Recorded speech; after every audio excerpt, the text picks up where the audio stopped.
Hey guys, Kevin and I here just kind of introducing what we're going to be doing in this training video coming up. We're working with just a real small group of teachers. Most of them are new, but all of them are new to this actually software that we're going to be using, talking about Elastic. And Kevin's going to talk a little bit about what that is here in a second. But like I said, the teachers are all fairly new to the district, first time really using Elastic. And we're just kind of introducing them to the software, just giving a real quick synopsis of what it can do. We didn't have much time in the training video. We get about 15 minutes to go through it with them. So it's a little bit shorter time frame initially, and then we have time to go over it a little bit later on with them if they have any follow-up questions. You'll probably see that in the training video to follow. So Kevin's going to talk a little bit about what Elastic is. So Elastic is basically an assessment tool, and it's online. It's a free tool. You can get a subscription to it, which our district has, but it doesn't necessarily mean that you have to pay for it. It's that you can use most of its features for free, just like pretty much any free tool there is out there.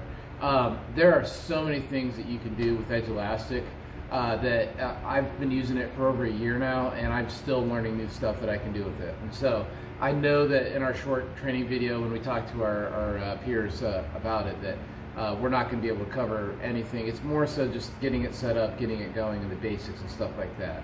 The one reason that I really like Elastic is that it's very data-driven. It turns my curriculum into a very data-driven curriculum. I use it a lot, and I'll throw an example in there when we go over the training video and stuff like that. But from generating reports, from seeing how students do on certain questions and stuff like that, all these kind of features that it has to offer. The only way we're really going to be able to share with our peers what the advantages are is if we work with them one-on-one once they've actually used Elastic and given some sort of assessment. So we're going to kind of give a basic intro here, but then just so you guys are aware, kind of like what Dan was saying, is that as the year progresses and as they start to use the program themselves, we're going to still be helping them out with some of the training and stuff that comes along with it. So. And Kevin does math, and I teach social studies and science, and you can use it pretty much with anything that you basically want to go with. You do have to purchase it, but it's a great tool, and like I said, you'll see more in the training video in a second. So thanks. All right. Hey, we're going to talk about Elastic today. Elastic is an assessment tool that we use in the classroom. In order to use it, you're going to need some Chromebooks for your class, and also for the teacher, you're going to want one as well. Some reasons why I like to use Elastic. Number one, it gives you instantaneous results. It's standards-based, quick grading, easy to collaborate, and it prepares students for high-stakes testing. I really like to use it to help form kind of what I'm going to be teaching the next day. I base a lot of my curriculum and my teaching based off of results from tests, and since they're so instantaneous and quick, I'm able to do that. We're just going to go over some real basic things, nothing real fancy. You can go really elaborate with Elastic, but we're just going over some of the stuff you may or may not know, how to sync it with Google Classroom, how to set up a classroom roster, how to create questions and assessments, how to use some of the supporting tools like text-to-speech, some of the superpowers that are in there that allow you to switch up answers and switch up the order for every single kid. And then we'll show you the results and reports pages, which is almost limitless. All right, so what we're going to do now is we're going to actually open up Elastic here. If you guys want to follow along on your Chromebooks, you can do that. We're going to look at my Elastic here. I actually have this set up already for my classes, but if you don't and you want to set it up, the first thing I would recommend is using Google Classroom.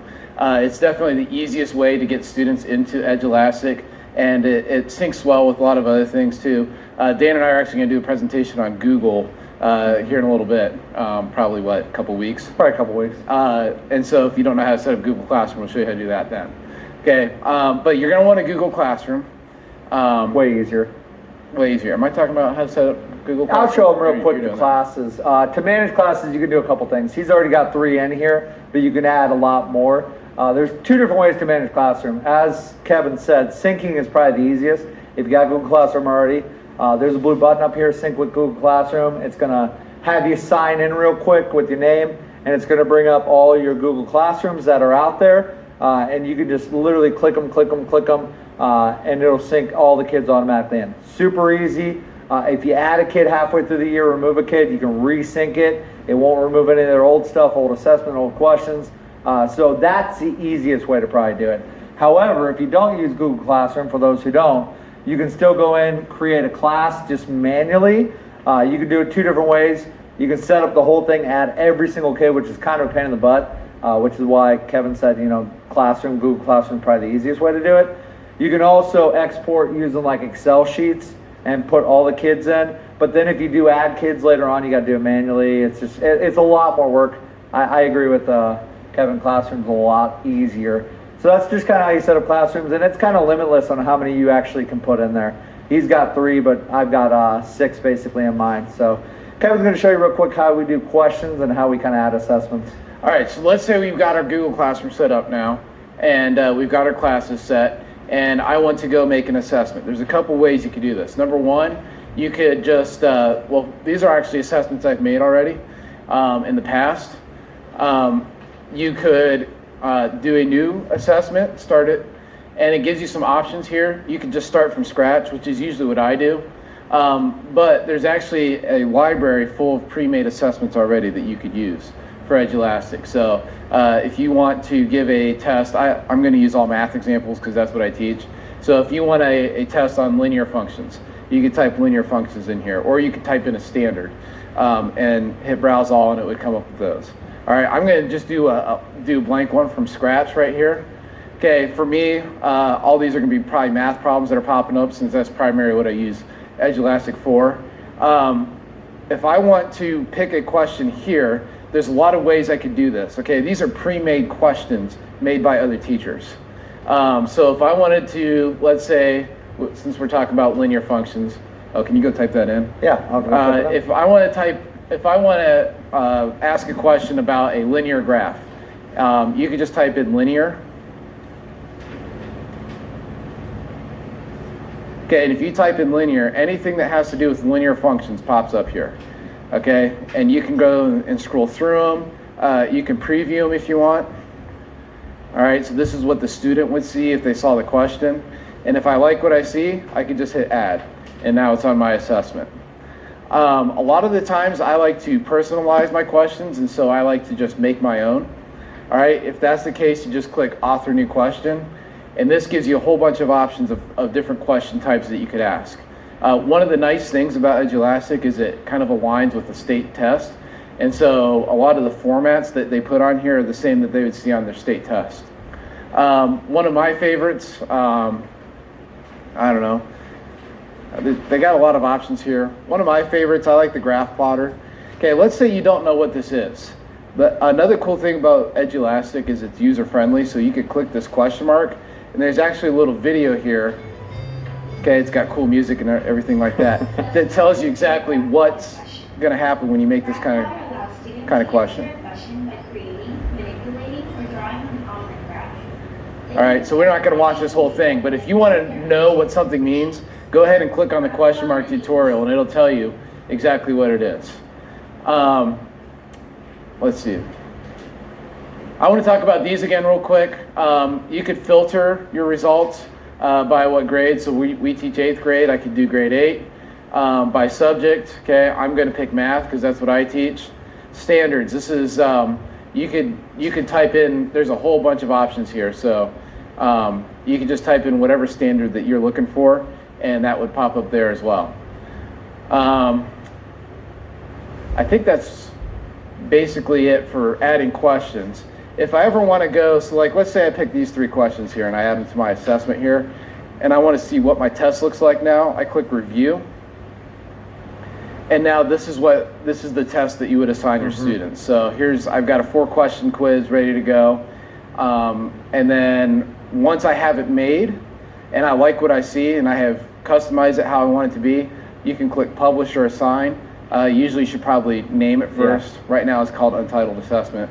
We're just going to publish it. Okay, and then I'm going to go ahead and show you a few things with this. Because even though this isn't an assessment we necessarily want to give, it gives us an example of what we can do with it.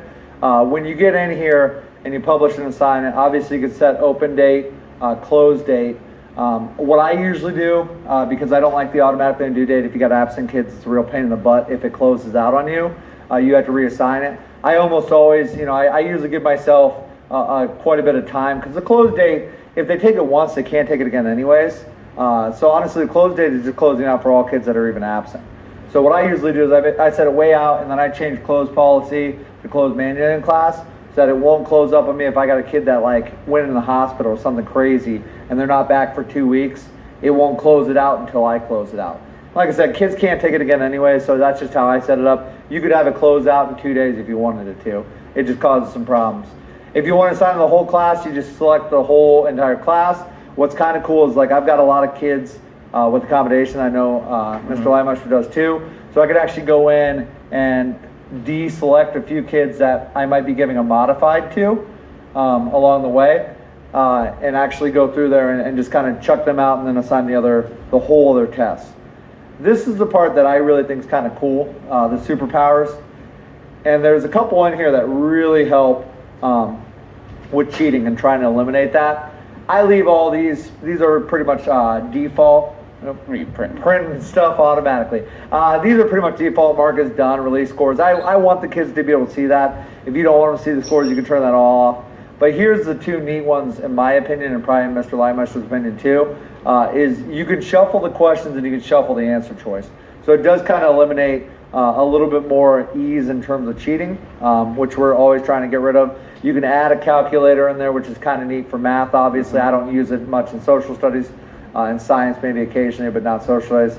But kind of neat there. I did find out the hard way that you don't want to shuffle questions if it's like a matching where you need it to, if you do like a column list and they want to match it up to the right ones, if you shuffle it, it didn't always shuffle the answer key with it. So it actually caused all kinds of problems. I did a map one also, a map quiz where it shuffled it.